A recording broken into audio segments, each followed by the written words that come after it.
Үкім шықты ғой. Қалай ойлайсыз, қаңтарға барлық жауапкершілікті осы Кәрім Мәсімовтің мойнына жүктеп отыр ма? Билік енді қаңтар тақырыбы ары қарай зерттелмейді, тергелмейді деп ойлайсыз ба? Керісінше сұрақ қойыңызшы.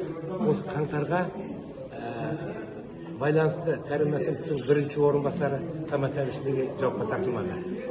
Осы сұрақтың астында барлық жауап тұр деп ойлаймын.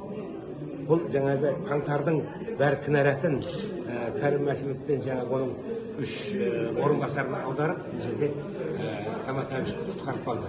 Ол да тікелей бірінші орынбасар. Оперативті қызметтің бәрі сол жүргізу керек болды. Соны құтқарып қалды. Сондықтан бұл жерде Кәрім Мәсімов орысшалап айтқанда жаңағы кадиллак отпущение дейді ғой, жаңағы орысша қазақша сондай құрбан болып бара жатқан жігіт деп ойлаймын. Әрине оның жаңағы қаңтарға қатысы бар. Ол өзінің тікелей басшысы жаңағы қалай деп атаушы Совет Безопасности қауіпсіздік кеңесінің төрағасының тапсырмасын орындады. Ол жаңағы ескі Қазақстан билігінің арқасында жүрді. Соның салдарынан ол әрине сотталуға және жауап беруге лайық тұлға болады. Бірақ енді оны барлығы сол тек қана Мәсімовке жауап тастап, қалған кінәлілерді құтқарып қалу, бұл енді мен ойлаймын арнайы жасалған амал. Бірақ біз бұны болашақта қаңтарға байланысты қоғамдық үлкен комиссия құрып бұның анықтағанын анықтайтын. Бұл қаңтар мәселесі ешқашан жабылып қалатын тақырып емес. Самат Әбіштің мысалға осыншама көп уақыт бойы қазір ұсталмауы қалай ойлайсыз? Емес, отырып оған әлі іздеу жарияланған жоқ. Іздеу жарияланған жоқ, иә. Осыны қалай бағалар едіңіз? Яғни бұл бір шынымен де шындықтың қалай болғанын жасырудың бір амалы деп ойлайсыз ба? Бұл жерде шындықты ғана жасыру емес, бұл жерде жаңа өзінің туысқанын құтқарып қалу.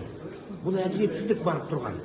Егер де жаңағы КНБ-ның жаңағы үлкен лауазымды тұлғалары бұған жауапты болатын болса, Самат Әбіш неге қалып қалады жауаптан? Ол да тартылу керек, ол бірінші орынбасар. Ол КНБ-дағы оперативте барлық қызметте жауап беретін адам. Ал енді қалғанын жаңа үшеуін, төртеуін қосақтап соттап жіберді де өзінің інісін Назарбаев алып қалды. Бұл әділет пе? Халық көріп отыр ғой бұны. Назарбаев алып қалды дегеніңіз, яғни қазіргі билік пен Назарбаевтың мысалы бір келісім болуы мүмкін ба? Әлбетте, бұл әлбетте. Назарбаев деген адам ол жаңағы 19 жылы 19 мартта 19 наурызда Тоқаевқа келіп, мен кеттім, ана сен қал деп кетіп қалған адам емес қой ол. Ол әрине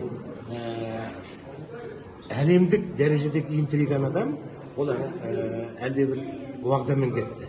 Сондықтан бұл жерде әлі күнге дейін ол уағданың әсері бар деп ойлаймын.